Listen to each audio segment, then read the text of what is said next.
আমরা যখন ব্যথা পাই তখন মনে করি এটি হয়তো মস্তিষ্ক বা হৃৎপিণ্ডের কাজ, কিন্তু আধুনিক চিকিৎসা বিজ্ঞান বলছে এই যন্ত্রণার রহস্য লুকিয়ে আছে আমাদের চামড়াতে।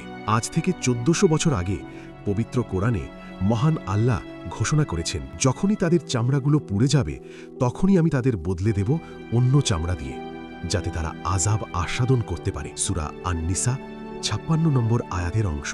চিকিৎসা বিজ্ঞান অনুযায়ী আমাদের ত্বকের উপরিভাগে এবং বিশেষ করে ডার্মিস স্তরে অসংখ্য ব্যথার সংবেদনশীল স্নায়ু বা পেইন রিসেপ্টর থাকে।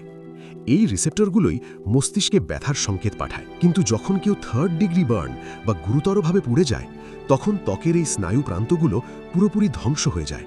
ফলে অদ্ভুতভাবে সেই মানুষটি আর কোনো ব্যথার অনুভূতি পায় না। কোরআনের আয়াতে ঠিক এই পয়েন্টের কথাই বলা হয়েছে। চামড়া পুড়ে নষ্ট হয়ে গেলে মানুষ ব্যথার বোধ হারিয়ে ফেলে। তাই শাস্তির তীব্রতা বজায় রাখতে নতুন চামড়া দেওয়ার কথা বলা হয়েছে, যা প্রমাণ করে চামড়াই হল ব্যথার প্রধান উৎস।